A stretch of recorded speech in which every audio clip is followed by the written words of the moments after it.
resolución. Entonces, cuando los objetos que queremos observar son más pequeños que 1 milímetro, no podemos discernir si lo que estamos viendo es un punto o son realmente 2 puntos que están muy juntitos y que son más pequeños. Y por eso ya desde hace muchos siglos, ya hacia el año 1608, empezaron a crearse o a montarse los primeros microscopios. Había gente que quería saber qué había en esas aguas de estanques o en esas frutas que se ponían pochas. Y pues posiblemente pues, como de tipo, a lo largo de los siglos, el ser humano tiene mucha ansia de ir aprendiendo y fue construyendo nuestros microscopios. Y actualmente pues, no es raro encontrar microscopios como este estilo. Este que os he traído aquí es un poco más sencillo.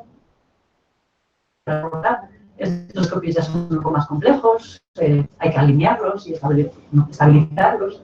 Pero con todo el avance de la tecnología digital, la conexión no es extraño ahora observar que hay microscopios que están conectados a ordenadores, que tienen una cámara digital que nos permite ya hacer fotos digitales, ya no hay que hacer fotos con una cámara de carrete o dibujarlos a mano. Incluso se podrían manejar desde un ordenador a distancia. Pero hay una cosa muy importante en todos estos microscopios ópticos o microscopios fotónicos y es la luz. Podemos tener el mejor microscopio del mundo, pero si no encendemos la fuente de iluminación, esa luz, lo que vamos a ver es esto, no vamos a ver nada. Entonces yo lo que os quiero es invitar a acompañaros, bueno, que me acompañéis a un viaje que hace la luz a través del microscopio y que de esa forma comprendamos lo que los microscopios nos pueden dar de sí en investigación o incluso en nuestra vida normal. Entonces, cuando nosotros en un microscopio encendemos una bombilla, ya sea una bombilla de halógeno, una bombilla de un vapor de mercurio, conectemos un láser, son todo fuentes de iluminaciones que lo que nos permiten es lanzar esa luz a través de ese microscopio. Va a pasar por muchos instrumentos, muchos diafragmas, condensadores, pero al final lo que nos interesa es conducir toda esa luz hacia un lugar, que es donde está el objeto que nosotros queremos estudiar, se llama muestra, oiréis mucho hablar de muestra. Entonces, finalmente lo que conseguimos es, o bien con esta bombilla, con otra bombilla, con un láser, es iluminar esa muestra de la que nosotros queremos saber qué pasa o qué hay ahí y conseguir que esa luz bombardee esa imagen, esa muestra y nos genere una imagen que va a pasar por estos tubos, que se llaman objetivos, que no es más que una pila de lentes colocadas de una forma especial que hacen que esa imagen se aumente. Y finalmente esa luz continúa su viaje a través del interior del microscopio para ya salir o bien al ocular y podemos con nuestros ojos ver esa imagen ampliada o capturarla con una cámara digital o con otro tipo de sensores, ¿no? Un fotomultiplicador o un detector híbrido, etcétera, según el tipo de microscopios. A veces los investigadores o la gente que construye estos microscopios le toma un poco el pelo a la luz y le coloca entre medias un prisma, le coloca un polarizador, le coloca un detector espectral y de esa forma lo que consiguen es que la luz, de formas un poco distintas, conseguir que en la muestra, el objeto que queremos estudiar, veamos distintas cosas, ¿no? Entonces ahora lo que os voy a poner es una serie de ejemplos de lo que nos puede dar de sí la microscopía fotónica y lo que podemos observar. Esta sería una imagen muy parecida a lo que a lo mejor en el siglo XVII, siglo XVIII veían pues Janssen o Leeuwarden o Hooke. Es una muestra de unas bacterias que está sin teñir. Lo que pasa es que jugando un poco con la luz podemos conseguir el suficiente contraste para ver pues esas Lactobacillus casei, son unas bacterias que crecen en esos potitos de productos probióticos que venden en los supermercados, que son tan buenos para nuestros intestinos, pues serían esas bacterias como se podrían ver en el microscopio. O por ejemplo esta otra muestra, que es una piel del tomate. Hemos raspado solo la piel y lo que se observa aquí, ¿no? Como la piel tiene un poco de pigmentos, se observan todos estos circulitos, son las células. La barrera que hay entre medio son las paredes celulares. Entonces, bueno, viendo esta imagen nos podemos dar cuenta de por qué los tomates los cortamos. Célula y célula del tomate para mantener su humedad dentro, también para que los bichos no lo fácilmente. Al igual que los microscopios han ido evolucionando con distintas formas de luz, tomando un poco el pelo, pues decía, colocando filtros, polarizadores o cambiando en vez de una bombilla usando láseres, ha sido importante la evolución a lo largo de los años, ¿no? Entonces se pasó de observar cosas simplemente poniéndolas al microscopio y viendo estas imágenes, a poder tener la posibilidad, hacia los finales del siglo XIX, se empezaron a utilizar técnicas de tinciones específicas. Por ejemplo, esta muestra es un tejido de mucosa, de las fosas nasales de una persona, de humano, y lo que se utilizan en estas muestras es, bueno, se coge una biopsia. Este tipo de muestras son las típicas que se utilizan en los hospitales. Cuando nos cuentan una biopsia o nos quitan una verruguilla o algo para hacer un análisis, pues lo que hacen en anatomía patológica es colocar con esa muestra, colocarla como en una especie de bloque, con una máquina como la de cortar el jamón york, cortan lonchas muy finitas, las tiñen de unas formas específicas. En este caso es una tinción que tiñe de color oscuro. Estos puntitos oscuritos son los núcleos de las células y todo lo que hay alrededor es las matrices que hay alrededor. Y bueno, y cualquier patólogo, cualquier técnico de laboratorio que sabe mucho de histología, pues ven esta muestra y saben directamente. Yo no sé, pero si esto es una mucosa nasal, por esta forma, tienen estos cilios, tienen esas estructuras. Y si aquí pasa algo, si esta estructura cambia, si esta línea continua se rompe, empieza a crecer todas estas células por aquí, empiezan a darse cuenta de que, uy, esta muestra está teniendo problemas, este paciente puede estar teniendo problemas. Es una forma más concreta de sacar información de la muestra. Se usa un microscopio muy parecido al que vimos antes con el tomate o con los lactobacilos, pero la información que sacan los investigadores o los chicos es muy distinta. O, por ejemplo, si lo pasamos a un tejido de plantas, este es un tejido de un tallo de amapola. En el tallo se hace un corte transversal y se tiñe, pues, con otro tipo de productos químicos que dan otros colores distintos, pero que la gente que es de histología vegetal pues sabe que estas células son más grandes, estas son más pequeñitas, y de estas formas que se organizan en el tejido son lo que llaman los lazos conductores, y todas estas células son las que permiten que la planta, a lo largo de la planta, se reparta el agua y los nutrientes. Hacia los años 1930-35 surgió una nueva forma de poder teñir las muestras, de poder marcar las muestras, que creó una gran revolución en el mundo de la microscopía, es lo que se llamaba la inmunofluorescencia. Y eso lo que se hace es, aparte de estas muestras, lo que permite hacer esa técnica es que ya no pintamos así generalmente toda una muestra, sino que podemos marcar dentro de esa muestra estructuras concretas.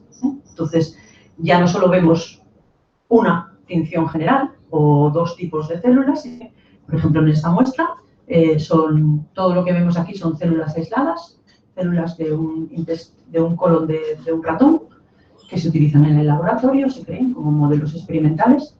Y en concreto esta persona, esta foto no es mía, es de un grupo del Departamento de Bioquímica de la Universidad de Oviedo. Entonces lo que tiñó fue en azul, son núcleos de las células. Todas las señales rojas es la membrana plasmática, lo que marca el reborde de la célula. Y todas estas marquitas verdes que hay por aquí es la proteína que esta persona quería estudiar y que con esta imagen puede decir perfectamente, pues, hey, esta proteína está dentro de la célula. La veo perfectamente que está dentro de la célula. Y aparte de eso, también puedo decir que esa proteína ni está en la membrana plasmática. Entonces, lo que se trata de estos experimentos es luego someter a estas células, pues, a estrés, a una droga, a determinados agentes y volver a hacer la foto para saber qué es lo que pasa con esa proteína. Estas aplicaciones se pueden llevar a la investigación básica, pero también a la investigación aplicada, al diagnóstico o a la aplicación translacional en clínica o en aplicaciones medioambientales, si se trabajará con tejidos vegetales, etc., ¿no? También podemos trabajar en microscopía con otra forma más compleja de microscopio, que lo que nos permite es ya no trabajar en 2 dimensiones, sino poder trabajar en 3 dimensiones. Es lo que se llama el microscopio confocal. Y lo que estamos viendo aquí es una reconstrucción tridimensional de un orgánulo, este individuo llamado corpúsculo de Meissner, un nombre así muy específico. Es una estructura que se encuentra por debajo de nuestros dedos, sobre todo en la piel humana, bueno, de cualquier animal también lo tienen. Y todo lo que veríamos por aquí estaría el exterior de la piel, y según vamos entrando, por aquí estaría toda la piel muerta, y según vamos penetrando, nos encontramos a esta estructura que está marcada, bueno, las terminaciones rojas son terminaciones nerviosas, las verdes, los colores verdes son un marcaje de un tipo de células que hay alrededor. Y estos corpúsculos pues, son los encargados de que cada vez que nos presionamos los dedos, sintamos esa presión, ¿no? Estos corpúsculos reciben la presión y lo mandan al cerebro, y el cerebro nos dice que estamos tocando algo o que estamos dando la mano a alguien, etc., ¿no? Hasta ahora todo lo que os he presentado son aplicaciones biológicas. Bueno, yo soy bióloga y muchos de los investigadores que vienen a utilizar estos microscopios son de aplicaciones biológicas. Pero también se puede aplicar la microscopía a materiales, ¿no? A cuerpos inertes, opacos, que pueden ser metales, pueden ser rocas, pueden ser fibras de carbono, etc. Y en este ejemplo, lo que os pongo es una reconstrucción con ese microscopio que puede hacer distintas estructuras tridimensionales, en el cual se puede ver la microtopografía, la estructura de esta estrellita, que si todos luego tenéis curiosidad, en una moneda de 1 céntimo de euro, todo alrededor está lleno de estrellitas que se ven con el ojo, pero que el microscopio lo que nos pone de manifiesto es, en esta escala de colores, los colores blancos son los colores como más superficiales, los colores azules son los más profundos, y para que nos hagamos una idea, pues esta estrella se podría decir que no es nueva, no ha salido de moneda de timbre, ¿no? Le falta aquí una punta de la estrella, aquí ha recibido un golpe y ha saltado un cacho de metal. Entonces, todos estos pequeños datos se pueden ver simplemente con estas imágenes, pero llevado a casos prácticos, este ejemplo, esta imagen así naranja, representa un metal de un chico que utilizó este microscopio confocal para su tesis doctoral, y lo que él estaba estudiando es la abrasión química que pueden sufrir determinados metales. Entonces, él sometía la muestra a una abrasión química con un producto, protegía una zona para saber cuál era la posición original del metal, lo limpiaba muy bien, venía al microscopio, hacíamos estas cosas, y podía con estas imágenes saber que de la posición inicial a la posición final hay una falta de material. Y como estas imágenes son todas digitales y la tecnología digital nos permite trabajar con muchos programas informáticos, incluso se podría cuantificar el salto que hay de la pérdida en material. Entonces, de esa forma, él podría comparar qué metal es más resistente a determinados productos abrasivos, ¿no? Entonces, bueno, para que quede claro que no son solo aplicaciones biológicas, sino que también se puede trabajar en el campo de los materiales. Hasta ahora hemos visto 3 dimensiones, también en microscopía hay una 4ª dimensión, sobre todo más aplicada a biología, y es la dimensión del tiempo. Si añadimos dimensión 2D, X, Y, con dimensión Z, 3D, y le añadimos el tiempo, ese X y Z lo vamos haciendo en el tiempo, lo que obtenemos son vídeos como estos. Me tengo que salir de la presentación porque no la tengo activada con la presentación, pero Rubén me echa una mano.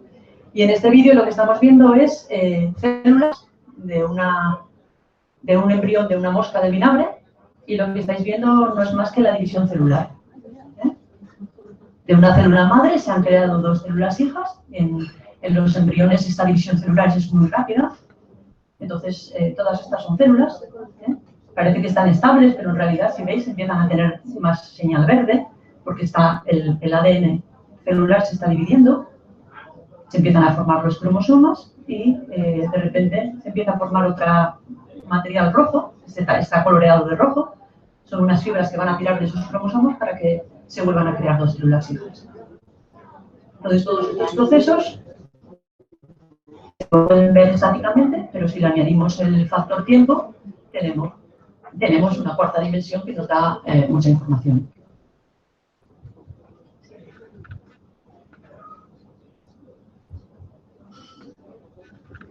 Vale. Bueno. Y ya al final lo que os quería poner es simplemente dos diapositivas de estructuras que a mí siempre me sorprenden cuando miro a través del microscopio, como algo que no se puede ver puede ser tan complejo, tan perfecto, tan impactante, ¿no? Y son dos ejemplos de dos granos de polen, de dos plantas distintas. Estas son de las mimosas, esas flores que estuvieron, esos árboles que en primavera están todos, bueno, en enero, febrero están todos amarillos. Pues lo sorprendente es que si se meten debajo del microscopio, se observan estas bolitas. Yo siempre digo que son como gafas de pan. Y en realidad todos esos son, esto es un 1, 2, 3, 4, si los contáramos serían 16. Son 16 granos de polen que tienen la curiosidad en las mimosas de juntarse, como si fueran estas hojas, y son, bueno, los encargados luego de distribuirse por el aire y ir a otras flores para polinizarlas, ¿no? Y luego otro ejemplo sorprendente que a mí, bueno, me impactó muchísimo cuando lo vi debajo del microscopio son estos otros granos de polen. Estos provienen de una planta, seguro que casi todo el mundo la conoce, bueno, se llama espatifilo, es como una especie de cala blanca. Es una planta interior, resistente a todo, la puedes dejar casi seca y todavía sigue viviendo. Pero cuando le salen esas flores blancas y se le coge un poco de polen y se mete bajo el microscopio, bueno, que tienen esas pequeñas estructuras. Una gente dice que son como bolas de ovillos de lana, otros como cocos. Pero bueno, es una forma de ver ese mundo tan pequeñito que nuestros ojos no pueden ver, pero que un microscopio nos puede sorprender. Y que yo siempre me sorprende si realmente puede ser ciencia o casi puede ser arte, ¿no? Y bueno, con esto quería finalizar, otra vez con otra foto de un estambre de mimosa, en el que se ve que salen de la cabezuela de esas flores, salen, bueno, de ese estambre, de la antera, salen esos pequeños granos de polen en pelotitas. Pues nada, muchas gracias.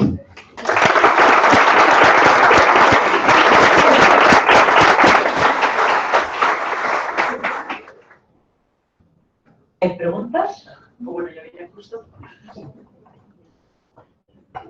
Muchas gracias por la presentación y una explicación y unas imágenes preciosas. Esperemos que ahora haya muchas preguntas, entonces os tenemos para hablar nosotros y Mara queda a vuestra disposición.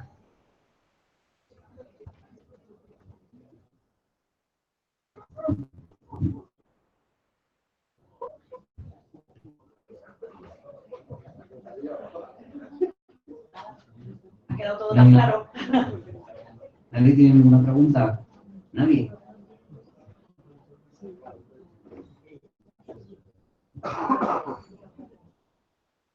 La verdad que me surge es, cuando estás diciendo que utilizáis marcadores de distintos colores para diferenciar distintas, por ejemplo, de una célula, ¿cómo se consigue que un marcador se meta a una parte concreta de la célula o a una proteína concreta?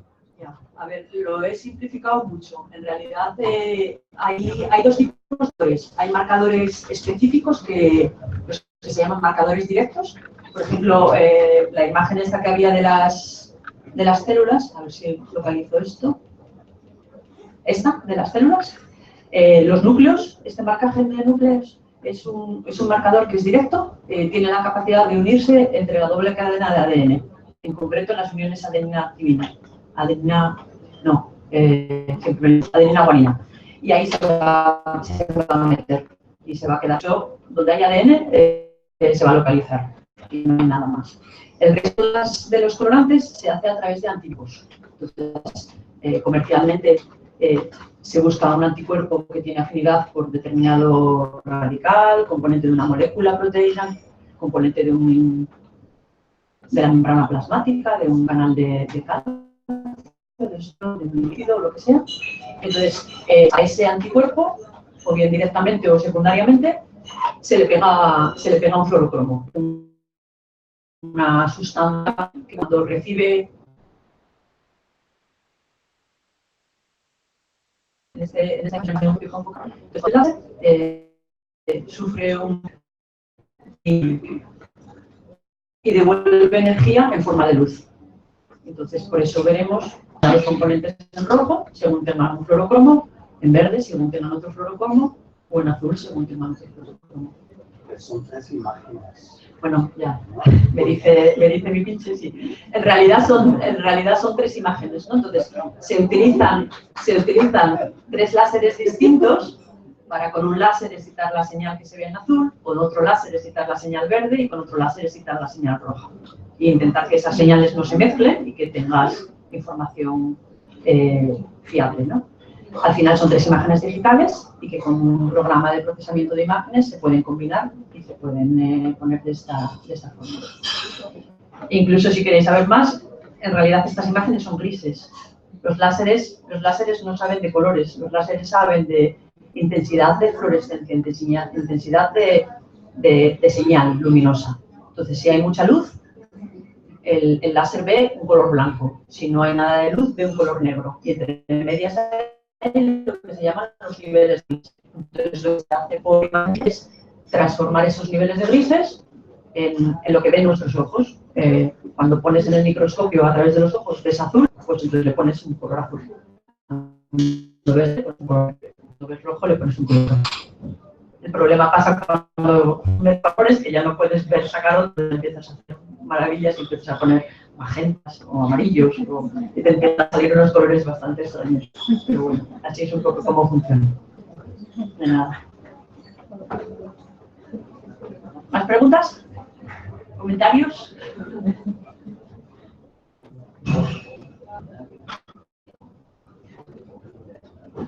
Me he traído un microscopio, que luego a ver justo cómo lo organizamos.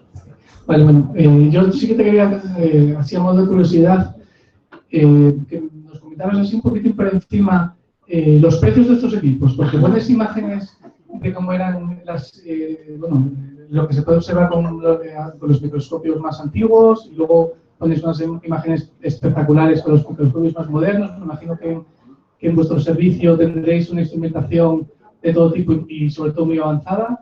Entonces, bueno, pues si nos puedes comentar a grandes rasgos con qué nos podemos encontrar. Ahí empieza el tema peliagudo, ¿no? Y el tema, por ejemplo, de por qué la Universidad de Oviedo creó servicios científicos técnicos, porque muchos microscopios son bastante caros y complejos de usar. Bueno, tampoco es complejo, hay que aprender, pero se aprende. Y también tienen a veces un mantenimiento elevado. Entonces, parece que lo tenía preparado, pero no lo tenía preparado, pero tengo 2 fotos. Este es uno de los microscopios bastante sencillo, es una cámara digital, controlado con el ordenador, se podría manejar desde otra habitación, se podría estar manejando y solo le pusiera la muestra. Y este equipo se adquirió ya hace bastantes años y costó 60.000 euros. Relativamente, bueno, bien. En 2015, la Universidad de Oviedo, con un proyecto con financiación de fondos FEDER, con dinero europeo, consiguió adquirir este nuevo microscopio confocal. Es un microscopio confocal de alta gama. Consta de un microscopio, pero también tiene un sistema láser, un sistema de detección muy sensible. En el caso de Oviedo tenemos también una cámara que nos permite hacer control de temperatura y de CO2 para hacer esos vídeos maravillosos en 4 dimensiones. Y este equipo ha costado 415.000 euros, que en 10 años la universidad va a tener que devolver completamente a Europa. Entonces, bueno, el Principado de Asturias nos ayudó a adquirirlo, a prometer a Europa que le vamos a devolver el dinero. Y desde hace 2 años se está trabajando en la Universidad de Oviedo y, bueno, lo estamos sacando bastante partido. No solo lo usan investigadores de la Universidad de Oviedo, sino que también de centros públicos o privados o de empresas privadas pueden venir a utilizarlo. Y los que vienen tienen que pagar un dinero porque, bueno, si Si este láser casca, bueno, perdón, si este láser se agota y hay que cambiarlo, pues anda en torno a las 25.000 euros. Y prácticamente a los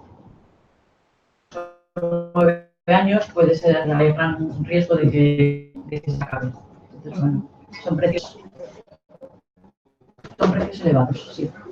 Pero bueno, es una tecnología que permite sí, y que avala mucho eso, tanto a la investigación básica como Una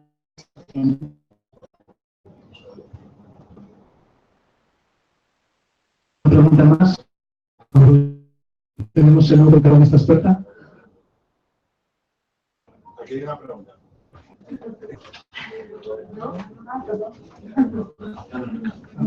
¿no? Bueno, pues Sí, hombre, que sí. yo, si no se anima, disparo con otra. Tenemos buenos que dan unas imágenes tan espectaculares y me gustaría así que comentaras a grandes rasgos con el impacto que tiene la preparación de la muestra.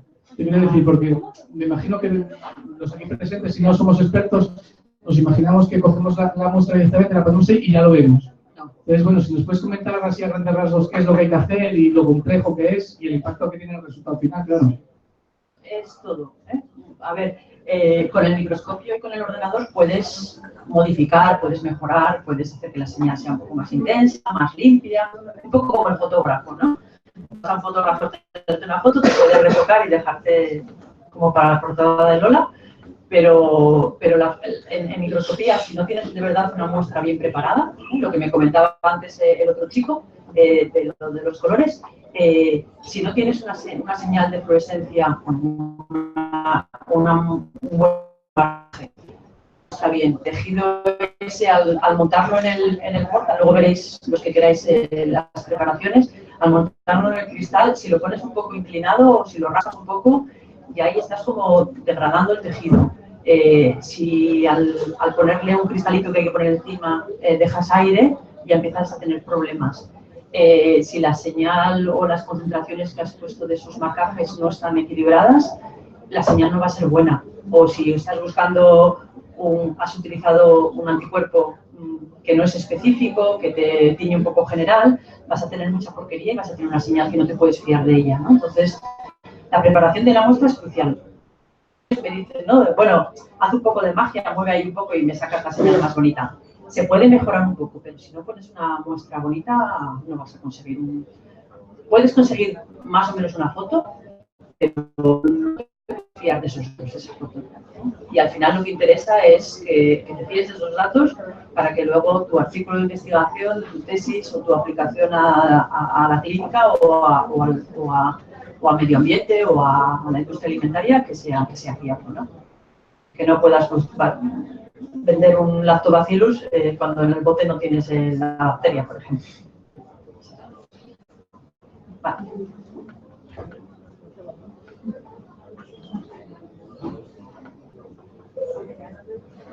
Sí, yo tengo una pregunta. Sí.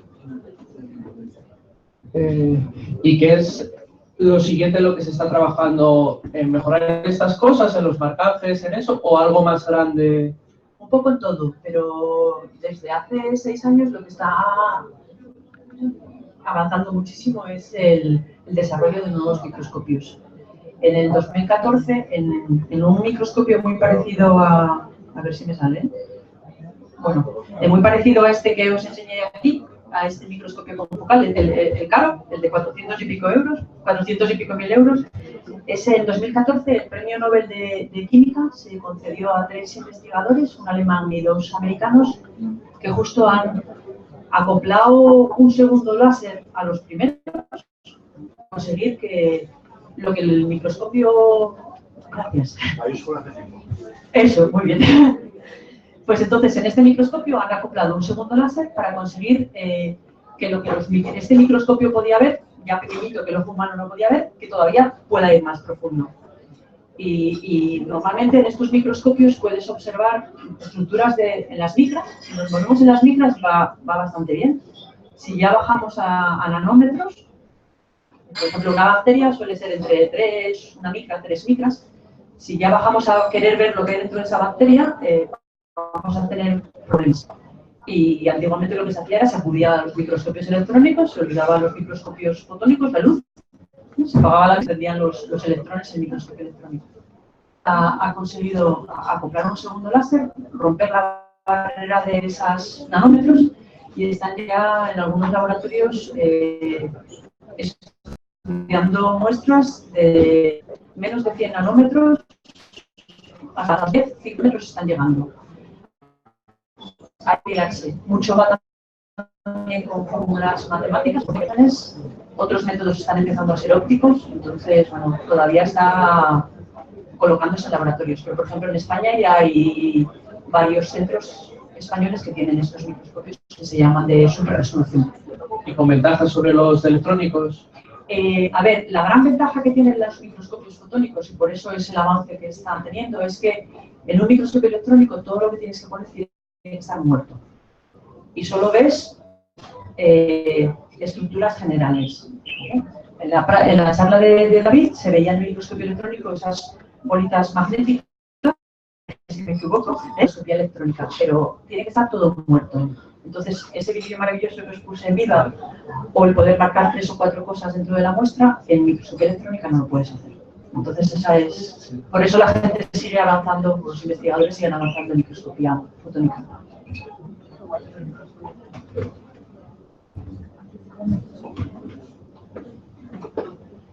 Bueno, pues muchas gracias, Marta, por esta defensa tan magnífica de tu presentación. Y bueno, pues agradecer nuevamente al Patio de la Favorita por habernos cedido local para organizar esta tercera sesión de Python Science, a nuestros patrocinadores por la financiación y a todos vosotros por haber asistido hoy. Entonces ahora pues, estamos repartiendo esas participaciones para el sorteo de una camiseta y ahora mismo Rubén pues es una aplicación, pulsa el botón, aleatoriamente dice el número y el 60. Antes, Pues muy bien. ¡Por fin cobro!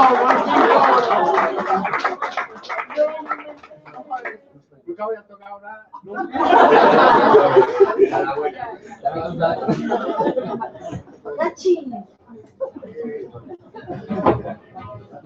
Y David y Marta, si tenéis pensado hacer ahora algo, pues el escenario es vuestro.